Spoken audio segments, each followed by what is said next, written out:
Hello, bonjour et bienvenue dans cette vidéo. Ça faisait longtemps que je n'en avais pas posté. Alors ce soir, on va parler, aujourd'hui, on va parler d'un sujet très intéressant. On va s'intéresser à la nationalité française. Alors, il arrive que des étrangers qui vivent sur le territoire français depuis un long moment puissent avoir le besoin, ressentir l'envie de demander la nationalité française. C'est tout à fait leur droit, mais cela étant, il convient de savoir quels sont les différents types de procédures de demande de nationalité française. Encore mieux, il faut savoir c'est quoi la nationalité française, c'est quoi la demande de nationalité française. Il faut bien rentrer dans le concept pour essayer de savoir ce que c'est. Donc, vous l'aurez donc compris, dans cette vidéo, je vais vous parler de la demande de nationalité française, des procédures de demande de nationalité française en fonction de votre situation, des droits qui sont les vôtres en cas de refus, et je parlerai d'autres points tout aussi intéressants, donc restez connectés et écoutez jusqu'au bout. C'est parti. Qu'est-ce que la nationalité tout d'abord? Eh bien, la nationalité, c'est le lien juridique qui relie un individu à un État donné. C'est le lien juridique qui relie un individu à un État, à une nation culturelle, autre donc que ou à un groupe d'individus donné, tout simplement. Par conséquent, la demande de nationalité française consiste, ou de toute autre nationalité, je définis vraiment dans le global, dans le général, la demande de nationalité, c'est le fait donc pour un individu de demander à rentrer dans le bénéfice des droits d'une autre nationalité, autre que celle dont il est originaire, cet individu-là. Donc, c'est le fait de demander à rentrer, à avoir la nationalité d'un autre État. Vous voyez? Donc là, on fait fi vraiment des apatrides, de ceux qui n'ont pas de nationalité. C'est une autre situation. On ne va pas en parler dans ce point de droit, mais notez simplement que la demande de nationalité, simplement, c'est le fait de vouloir changer d'État. Et il y a plusieurs types d'acquisition de la nationalité, notamment française, puisque nous sommes en France. Eh bien, il y a l'acquisition de la nationalité française de plein droit, donc automatiquement. Il y a l'acquisition de la nationalité française par déclaration. Et vous avez l'acquisition de la nationalité française par décret de naturalisation. Maintenant, on va rentrer dans les procédures pour voir les différents types de demandes de nationalité française. Écoutez très bien. Par ailleurs, je vous ferai remarquer, pour que vous puissiez mieux le constater, que chaque procédure va dépendre des 3 modes d'acquisition dont je vous ai parlé.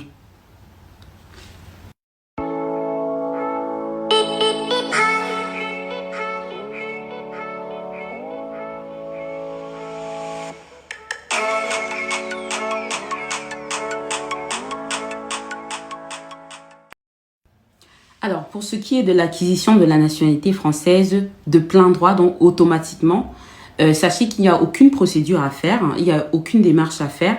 Et ça s'observe dans le cas des enfants nés de couples français, nés de parents français.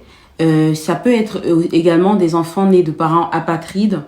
C'est le cas également des enfants adoptés. Donc l'enfant, il naît ou alors il devient français et du coup, il n'a plus véritablement aucune formalité à accomplir, tout simplement.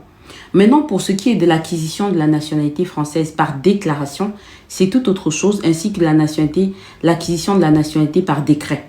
Donc, naturalisation, c'est autre chose. Donc, on va s'y pencher dans les minutes à venir de façon assez succincte et précise, comme vous allez bien comprendre, en fait. C'est le but du jeu. Alors, pour revenir donc sur ces 2 types d'acquisition, il faut savoir que vous aurez donc à entamer et à mener des démarches. Vous allez d'abord commencer par remplir un formulaire. Et pour ça, je vous conseille vivement, mais vivement, très vivement, de demander les conseils d'un avocat, l'accompagnement d'un avocat spécialisé en droit des étrangers ainsi que d'un juriste spécialisé en droit des étrangers parce que ce sont des procédures assez complexes, assez compliquées, même si à l'apparence, ça peut vous sembler très simple, mais non, détrompez-vous, c'est très très important pour ceux qui mûrissent vraiment la volonté sincère et profonde d'acquérir donc cette nationalité-là. Et vous allez vous rendre donc sur la plateforme régionale de demande de nationalité de votre région, de votre lieu d'habitation.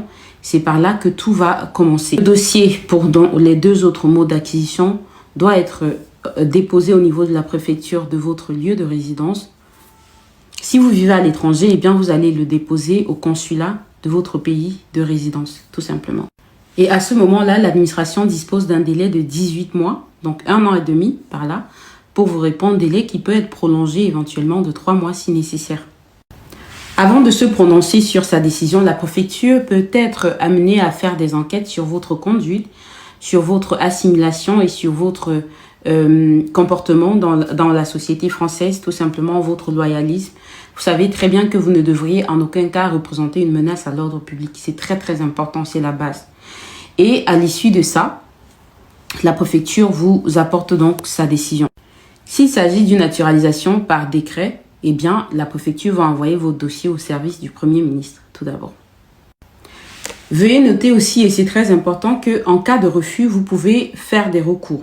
Oui, vous pouvez contester la décision de la préfecture au travers de 2 types de recours principalement. Donc, j'étais de disant qu'en cas de refus, vous avez 2 types de recours que vous pouvez former. Donc, vous pouvez contester la décision d'abord au travers du recours ministériel. Un recours, c'est un préalable en fait obligatoire. Ça veut dire que vous devriez d'abord passer par ce recours-là.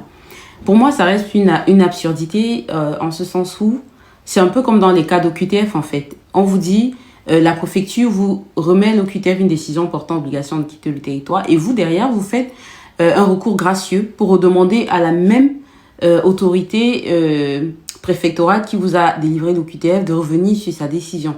Donc, dans ce cas, pour la naturalisation, on va réécrire donc obligatoirement au ministre de l'Intérieur pour demander qu'il revienne sur sa décision. Pour moi, ça reste assez incompréhensible parce que c'est l'autorité elle-même qui a refusé en fait. Donc, vous écrivez pour redemander quoi en fait. Donc, c'est un préalable obligatoire, n'en déplaise. Ensuite, vous avez le recours contentieux que vous pouvez mener auprès du tribunal de Nantes. Donc, c'est dans un tribunal administratif. Donc, vous ne recourez au tribunal administratif de Nantes que si vous avez fait votre recours ministériel. Et vous faites le recours 2 mois après la notification de la décision de refus. Très important, vous avez 2 mois pour faire le recours. Ce n'est qu'en cas de refus du ministère de l'Intérieur ou alors du silence de ce dernier que vous pouvez éventuellement refaire le recours au tribunal administratif de Nantes. D'accord? Donc, vous faites votre recours tranquillement. Je voulais aussi vous préciser que si l'administration n'a pas rejeté expressément au bout des 2 mois et que elle vous a simplement opposé un refus, dans un silence, eh bien, vous avez un délai de 4 mois pour faire votre recours au tribunal. Alors, pour terminer mon propos, je vous rappellerai ce que je vous ai déjà dit dans les minutes précédentes. Il est très, très important de passer par des professionnels spécialisés en droit des étrangers pour vous aider à préparer au mieux votre dossier. Ils seront compétents pour vous aider à collecter les éléments nécessaires. Déjà, ils vont d'abord vous dire déjà si vous remplissez les conditions pour éventuellement prétendre à cette nationalité-là, parce qu'il y a beaucoup de gens. Aujourd'hui, j'ai eu un étudiant qui me demandait s'il peut demander la nationalité française. Il est étudiant, il est rentré étudier. Donc, parfois, comme ce n'est pas votre domaine, vous mélangez tout. Donc, pensez toujours à consulter les professionnels de droit. Ils vont vous aider à préparer le dossier, vous remplissez des conditions, à mettre des éléments favorables pour votre situation.